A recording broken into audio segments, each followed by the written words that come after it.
Rồi để sử dụng thì mình sẽ sử dụng luôn cái vỏ này. Vỏ này nó khá vừa luôn anh em ạ.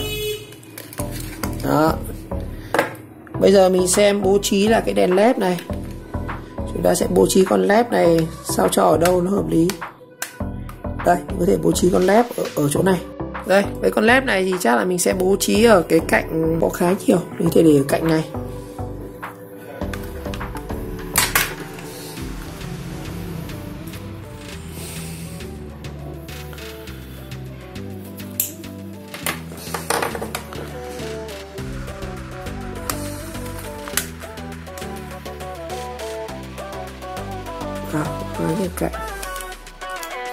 Cái mạch này mình có thể bẻ cái này đi để cho nó mình có thể bẻ cái này đi.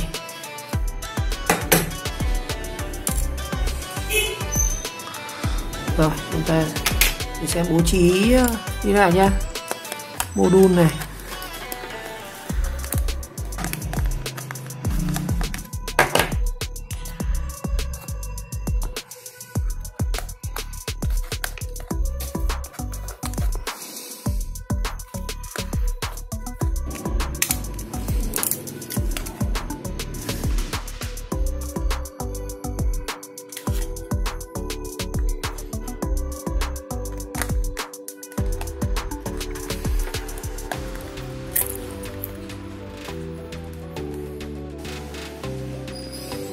Sẽ phải khoét một cái lỗ ở đây để có thể cắm được cái mạch này vào.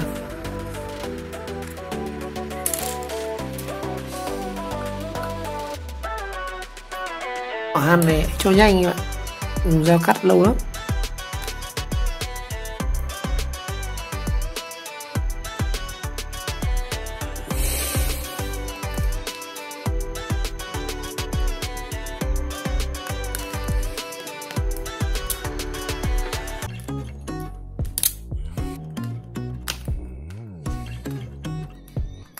Đây, quét như này thì mình mới cắm được cái này vào. Rồi, tiếp theo mình sẽ phải cần đặt công tắc nữa. Chỗ này để mạch này.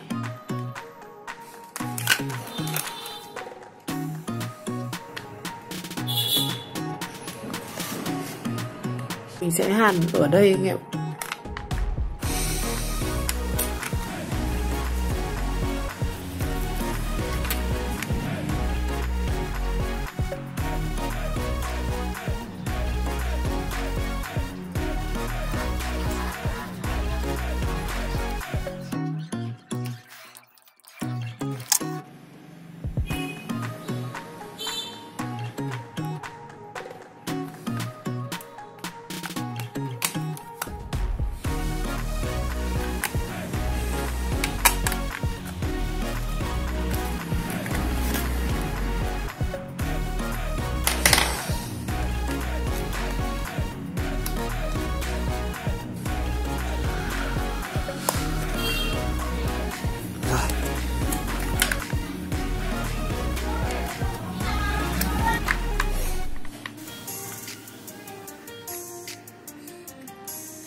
Ở hai cái đầu này thì mình sẽ khoét thêm hai cái cực này. Hai cực này các bạn lấy ở trong những quyển lốc lịch cũ nhé, sẽ có cái này rất là nhiều. Đó, sẽ khoét hai cái này.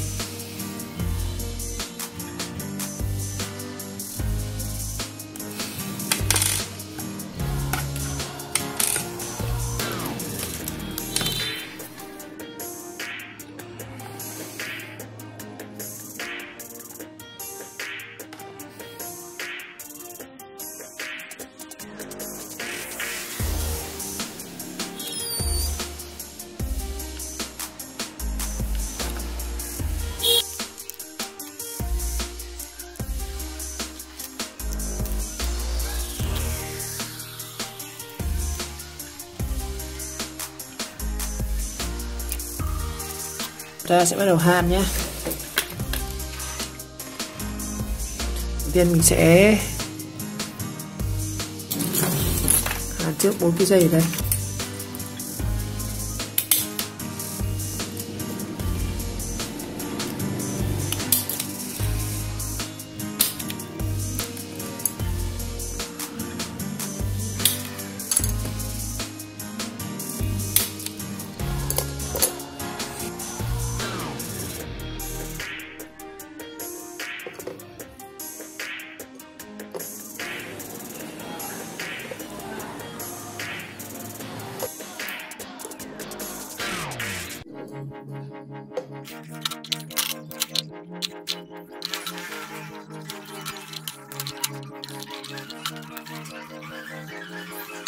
Mình hàn xong một số các cái dây rồi, chúng ta sẽ phải hàn này để chúng ta cố định cái này vào đây trước. Đấy, mình sẽ cố định luôn nhé.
Xong với cái ống này rồi, tiếp theo là chúng ta sẽ đấu cái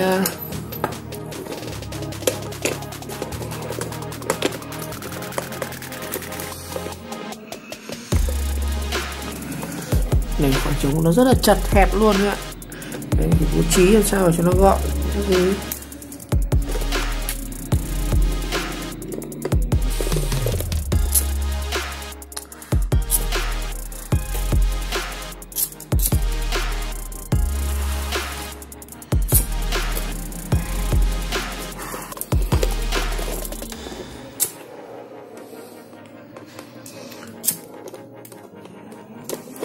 Phải như này.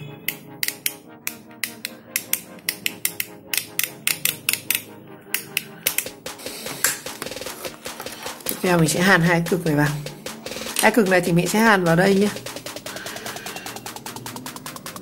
Mình sẽ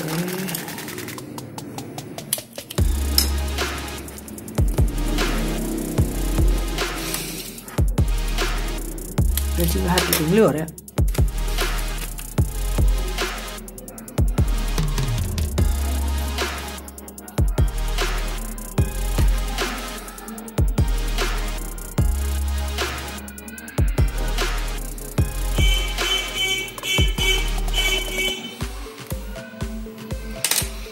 Đây mình ra mình sẽ cho nó dài dài một chút.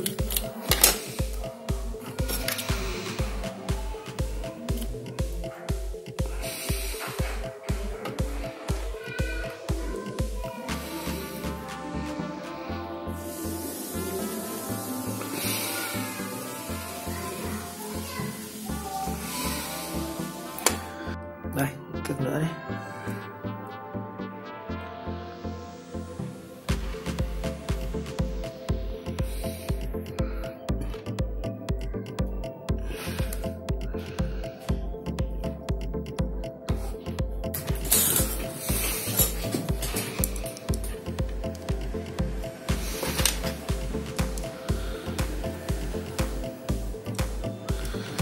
Lưu ý là hai cái cực này Nếu mà các bạn để như này thì rất dễ là nếu mà nó chạm vào nhé, nó dính vào nhau này nó sẽ phóng điện luôn từ đây. Nên chúng ta sẽ phải cách điện luôn từ chỗ này. Mình sẽ phải dán băng dính luôn ở đây các bạn. Còn nếu mà chúng ta để ở đây thì nó sẽ phóng điện ngay cái điểm này, chứ không phải nó sẽ phóng điện từ hai cái cực này nhé. Nên mình sẽ phải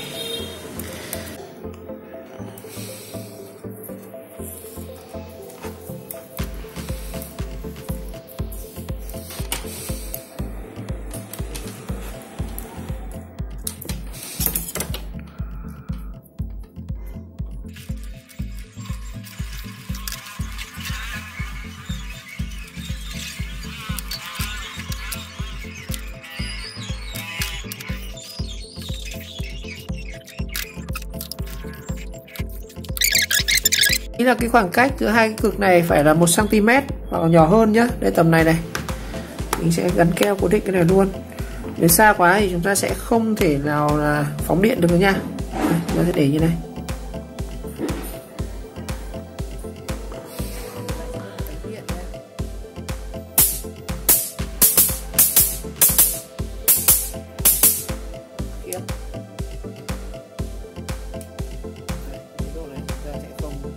Gạt xuống dưới này thì mới ấn cái này nhá.